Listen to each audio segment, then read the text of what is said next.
ఈ ఏడాది సంక్రాంతి బరిలో బాక్స్ ఆఫీస్ సందడి జనవరి 10 నుంచి ప్రారంభం కాబోతోంది. Star hero Ram Charan game changer తో పొంగల్ సెలబ్రేషన్స్ ను ప్రారంభించనున్నారు. ఈ సినిమా ఫస్ట్ డేనే 47 కోట్ల వరకు కలెక్షన్లు కొల్లగొడుతుందంటూ ట్రేడ్ వర్గాలు అంచనా వేస్తున్నాయి.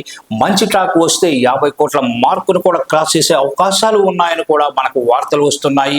ఇప్పటివరకు టాలీవుడ్ లో బిగ్గెస్ట్ సంక్రాంతి ఓపెనింగ్ సాధించిన సినిమాగా మహేష్ బాబు సరిలేరు నీకెవ్వరు రికార్డు ఉంది. 2020 సంక్రాంతి బరిలో ఈ సినిమా 45.7 కోట్ల ఓపెనింగ్ ని సొంతం చేసుకుంది.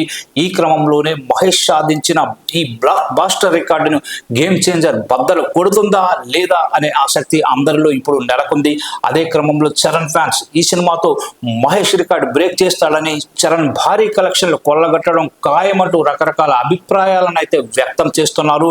మౌత్ ఆఫ్ పాజిటివ్ గా వస్తే మాత్రం గేమ్ చేంజర్ కు తిరిగి ఉండదు అనడంలో అతిశయోక్తి లేదని తెలుస్తోంది. మొత్తానికి అటు ఇండియన్ 2తో ఫ్లాప్ ఎదుర్కొన్న శంకర్ ఇప్పుడు గేమ్ చేంజర్ తో హిట్ కొట్టాలని ప్రయత్నిస్తున్నాడు. ఆయనకి ఇది ఎంతో ముఖ్యం కూడా. అంతేకాదు చరణ్ రాజమౌళి బ్యాడ్ సెంటిమెంట్ ను కూడా బ్రేక్ చేస్తారని మెగా ఫ్యాన్స్ అంతా వేయికలతో ఎదురు చూస్తున్నారు.